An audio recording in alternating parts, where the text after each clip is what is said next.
Hey everybody, today we're going to talk about singing live, performing live, different pitfalls and problems you're going to have, and stuff people don't kind of know about, stuff people might have run into. I know not all of my students and people that watch this stuff are always out performing live, but you hopefully will be at some point. It's a integral part of this process and something that's going to make you dramatically better, and it's very necessary. So if you want to hear about that, and you want to hear about me talking about my process and all that kind of stuff, join me and we're going to chat about it.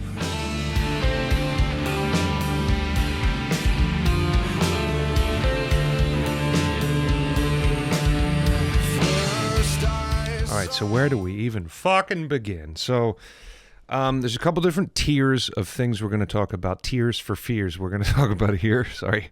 While we break some of this information down.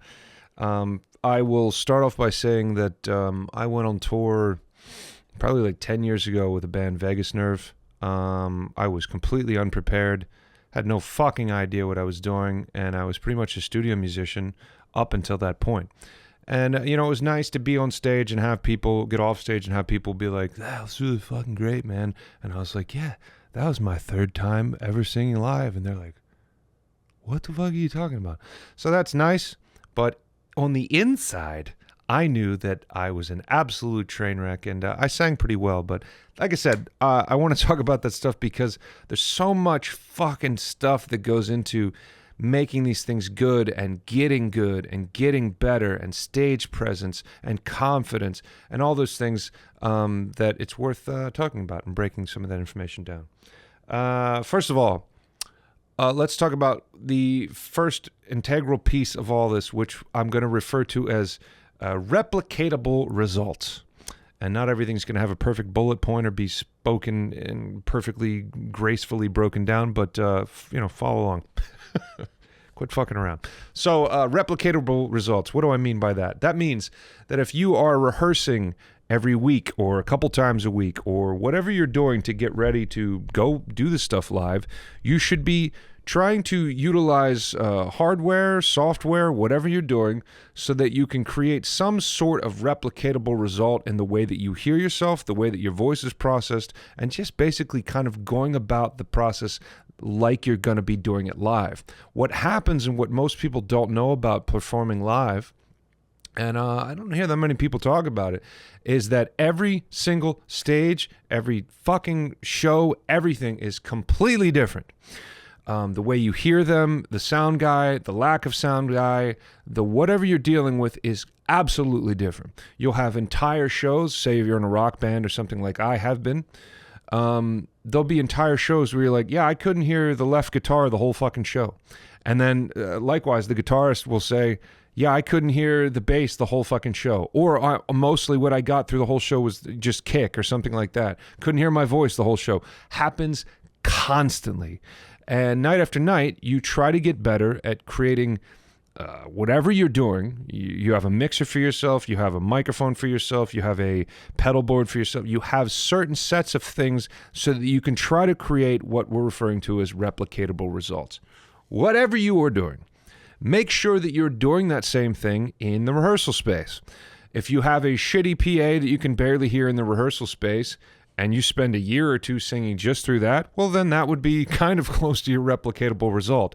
But I will beg of you to consider looking outside of the box, and of course, I'm going to be pushing again to go with in-ears. You should have some form of in-ear situation that you can hear yourself with. And, I know mostly what I'm talking to here are singers, but God knows this goes for guitar and everything. It's just going to make things better. At first, it's not going to be easy, and it's going to be some problems. You might play with one out and one in or something like that. But that also creates a replicatable result where you can be like, oh, yeah, I normally have me over here. I fucking got it dialed in. I can turn me up or down. The end. We're good. We're golden. You might also remember or know from hearing in different ways that sound guys, mostly guys at these clubs and stuff like that, are usually assholes. I don't know why it is. It's very true. You deal with a lot of people that are dialing in your sound that do not want the job they have, or they're just pissed off, or they're whatever their problem is. So again, another reason why you need to create things that you can replicate yourself. Now, when it comes to in-ears, you do not need to have custom in-ears that are designed for your head holes like I have here. But my first ones that I bought an in-ear kit off of eBay for $15. Make your own in-ear molds. And it was $15, made my own in-ear molds, sent them away to Universal Audio, or Ultimate Ears. Sorry, I was just doing a pedal board the video before this about Universal Audio. And they made molds for my head, or they made in-ears based off of my molds. And those first ones I got were about $450, molded to my ears. They worked perfectly. They worked so long that I recently upgraded to a different pair. These are about $1,800 because I'm not stopping anytime soon. And I actually used my old in-ears as molds for these new ones, and my in-ears still fit perfectly, which they warned me against and said, your head holes are going to change because it's been a long time. And they didn't. Apparently, I have very stiff, resilient ear holes. Anyway, being able to hear yourself like that is key. I know I'm speaking to singers here. So, one of the most important things, or one of the most people bitch about constantly, is being able to hear myself, not being able to hear myself. Sang this thing, got to that note, couldn't hear myself. Whatever. Create a replicatable result. Get in-ears. That's going to get you a lot closer to being able to do the same thing and replicate it each time. You need to be able to build some sort of muscle memory so that you can recall that, and your body can recall that so that you can go about this. Now, again, I created a pedal board. I just made a video about it for Patreon, where I can dial in my reverb, my compression, everything. That should lead me to the next part here, which I will mention is if you're getting into mixed voice, screaming, distortion, stuff like that, and you're doing that stuff live, those things are going to take time to get better at live. You might be able to scream and yell your ass off in your car, in the studio for hours or whatever, but then somehow you go on stage and the stuff just doesn't work the same. It is a very real problem. It's going to happen to you a lot. One of the ways you get better at that is mostly just doing it. You're going to have to keep putting yourself to the precipice and of your bridge and your mix and just trying to figure this out. But one of the things that's really going to even some of that out is vocal compression. See what you can get away with live, whether you buy a TC Helicon pedal or whatever you buy. Some digital mixers have compressors. You can, just like a DAW system, you can run compressors right on there and you can compress your voice. When you hear your voice more steadily and readily through in-ears and through your replicatable system that you have, maybe you have a personal PA wedge that's just for you, whatever you got, you're going to get better at hearing the intricacies, the subtleties of your voice, and appreciating and respecting those, and understanding that not everything needs to be blasted full on out of your fucking head at a loud volume. If you pay attention to a lot of great singers over the years, you'll find that they started out being very loud. And then over the years, they bring that volume back and they start reeling it in, because you're throwing away subtlety, you're throwing away little intricacies, you're throwing away a lot of things when you're blasting your voice out of your head. If you're in a rock band, again, you're going to be feeling like you are competing with people, amps, things like that. Fuck, the other day when I was in rehearsal, it just felt like everybody was louder, and I had to ask, I was like, are you louder? And he was like, yeah. My guitarist was like, oh yeah, I'm louder today. We've been rehearsing in the same songs and shit for years, and that particular day he was just like, yeah, I turned up a bit. Why? I can't do that. So then you might find yourself in some kind of a physical battle here where somebody else is just like, I turned up. And you need to figure out how you can compete with that. In-ears, again, will settle you into an acceptance place where you are like, this is what I sound like. If you can't hear me, it's your fault. And that is an empowering place to be in. At shows as well. There is no such thing necessarily as, oh, you were singing quietly, you should sing louder. Fuck that shit. You have a microphone, that's what that's for. Some people sing louder, some people sing quieter. It is not really your job, or even mine as a vocal coach, to teach people how to consistently sing louder. This is a muscle game. If you sing louder from the start, you're going to have to continue singing louder, and it's a game you can't win. Also, again, you're throwing away a lot of subtlety and intricacy. And mixed voice, when it comes to mixed voice and you get better at doing that live, a lot of times those things are going to get quieter. They're supposed to get quieter. You're compressing the voice. That means that things are going to get quieter. That means also you might have to push harder to push through the walls of distortion that you're setting up, et cetera, et cetera. You need compression on your voice. Like I said, see how much. You don't need to be compressed to fuck where they can hear you. They can hear every single tiny breath. But it's going to make you a better performer. It's going to make a lot of things easier for you. And again, like I said, if you need a pedal to do that, if you need whatever you can do to keep creating that replicatable result. So I'm going to move on here. Let's talk about mics also.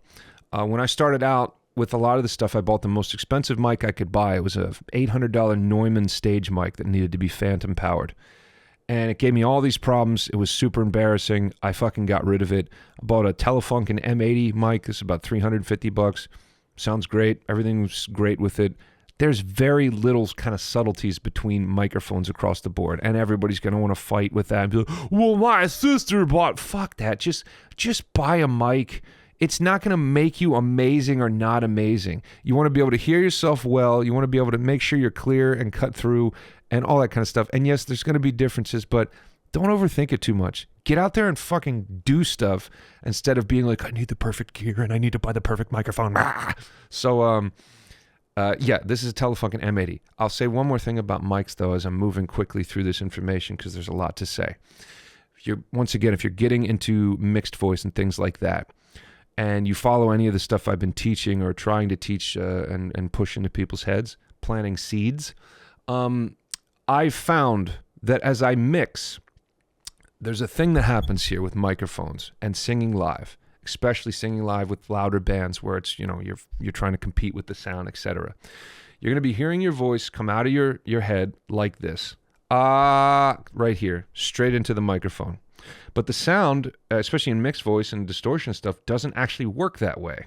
It's actually moving backwards up into the nasal passages or just backwards in general where you're pushing back like this. And it's not the same. So your sound is going to change. Your dynamics are going to kind of change. The volume level is going to change, which is another reason why we go back to compression. But I found that if I was singing just through PAs and maybe through one in-ear or something like that, I get very used to and very comfortable with just the sound I'm hearing right here. And then when that sound changes, I tend to try to go louder if I'm going higher because the sound is changing and I start to have this vulnerability kick in. Again, this is why we create replicatable results. I found a couple different ways of combating that. One is compression. One is trusting where the voice is supposed to go and that if my voice gets quieter, something happens that's actually supposed to happen, and trying to tell that scary, ego voice like, shut the fuck up, it's fine. This is what's supposed to happen. We've done this thousands of times. So there's a trust issue. And then also sometimes when I'm singing high or singing AC/DC or something like that live, I will take the mic from here and I will literally just kind of move it right up here to my nose because I've transferred this resonance a lot of times from straight here up into the headspace here. Are people going to notice? Are you going to sound like this? No. They don't notice. Nobody notices. You're just holding the mic a little bit here. I can hear myself a little bit better. I've just transferred, even in my mind, transferred some of that placement microphone right here to here. And like I said, nobody really notices. It's just a little trick, something that helps me a little bit and helps to dial in that replicatable thing again. So let's talk about stage presence and confidence and things of that nature. Once again, this isn't going to be broken down into a gracefully like list by list because I don't typically work that way. But when it comes to stage presence and stuff like that, I'll start off by telling you my experience with this. Again, I was in a band called Vegas Nerve. I guess I could still say I am, but I don't know if we're going to write more, whatever the fuck. But anyway, really professional musicians that have done this a whole bunch, and then me. I had not done this a whole bunch, and when you're the front person, you're going to be looked at the most, heard the most, watched the most. Everything is pretty much centered around you, whether you want it to be or not. I'm not somebody that likes to be looked at, which I know might be confusing with what I'm wearing or whatever the fuck, but I'm not somebody that likes attention. I don't tend to like being looked at and being the main point of focus anywhere. It feels like being in a restaurant and people singing happy birthday to me. Fuck that shit. But anyway, there's no way that you can kind of go about trying to hide unless you're going to pull a Maynard, James Keenan from Tool, and hide behind a sheet or a thing or something. Anyway, I went on stage, and I'm somebody that is more focused on wanting to sound good than look good and move around well or whatever. There is a lot of people that can dance around, headbang, look like a fucking crazy person, and when you listen to them, you're like, I can tell that it's more style over substance in a sense. I can tell that they're going full ham on this performance, but they actually sound kind of shitty because they're out of breath and they're fucking all over the place and they're trying to be that guy. I like to focus on the sound first. When I did those first tours, I'll never forget that when I got there, we did one rehearsal and then I got sick and I had no voice. I would wake up every day with absolutely no voice whatsoever, have to warm up increasingly all day long, and I was kind of able to pull off the shows without people noticing, and then I would wake up the next day with no voice again. It wasn't a blowing my voice out type of thing. It was just literally I got sick because of all the stress of trying to do this thing and be good and all this stuff. Anyway, I tell you that because I want you to understand the experience here and try to relate to you about the experiences that you might go through. You're going to be put in the limelight and spotlight and be told, be great. If you don't move around much, you might have band members who are like, dude, move around more or whatever. You got to do this over and over and over and over again. And some might say you have to learn who you are on stage so that you can be more present and be this. I'd say that might be true, but here's some advice for performing live or confidence live. You need to recognize what genre you're in and what you're trying to sell.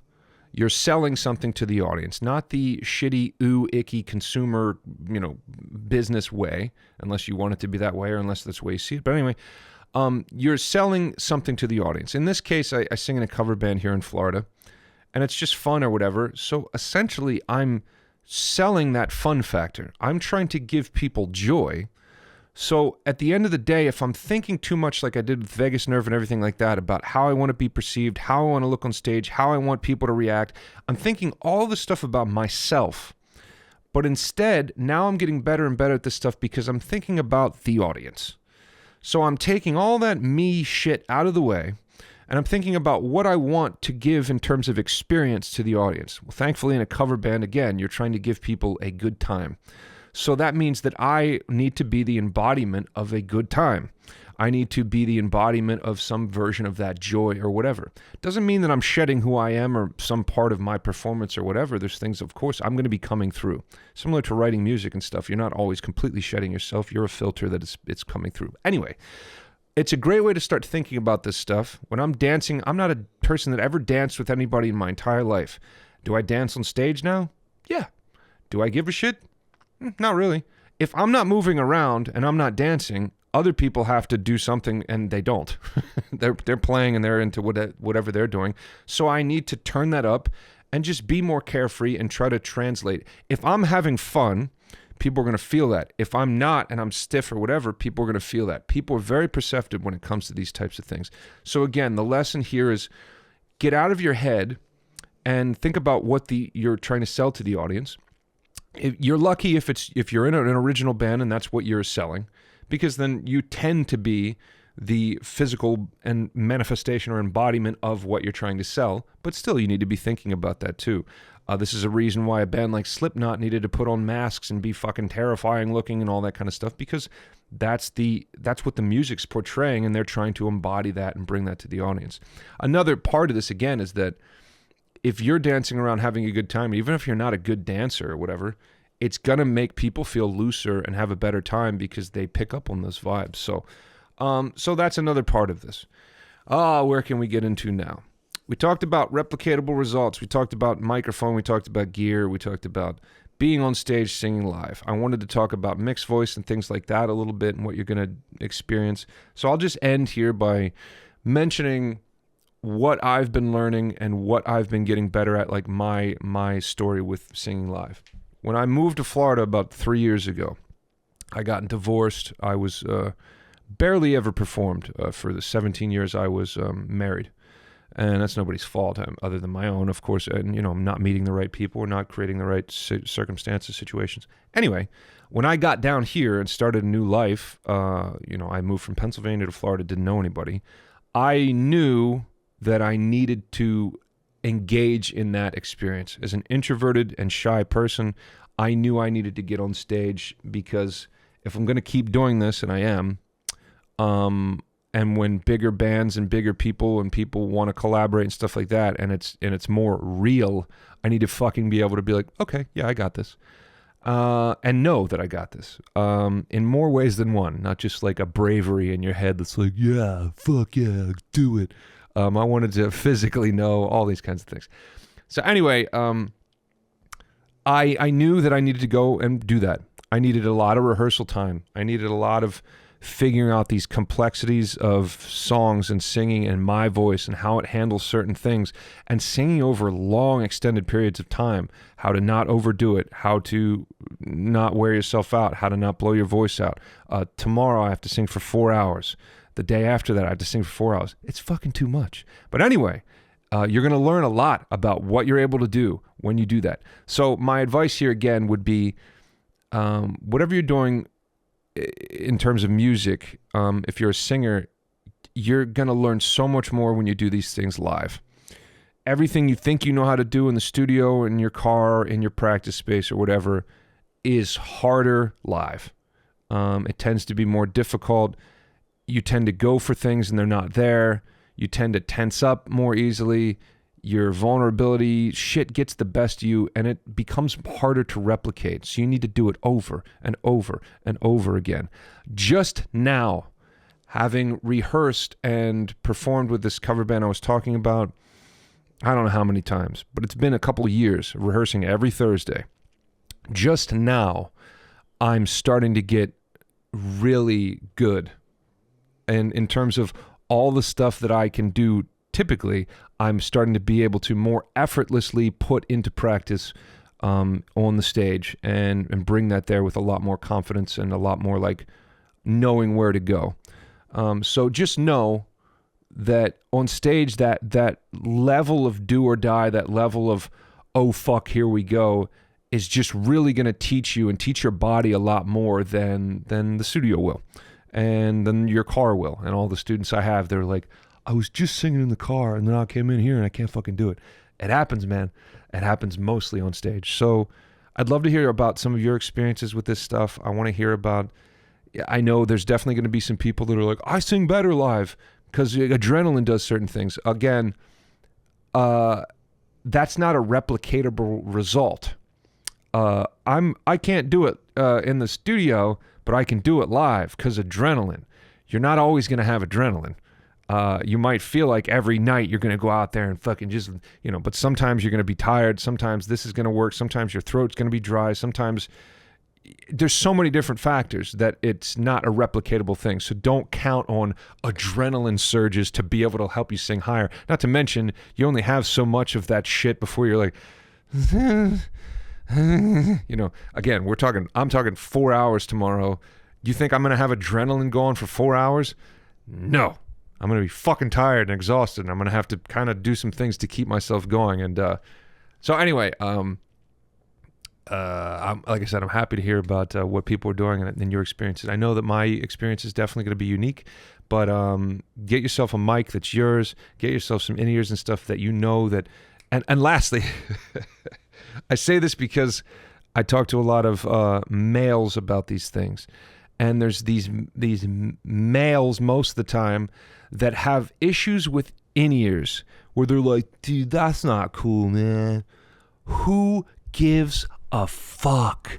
Why are you thinking about what some dick in the audience thinks about you having headphones in?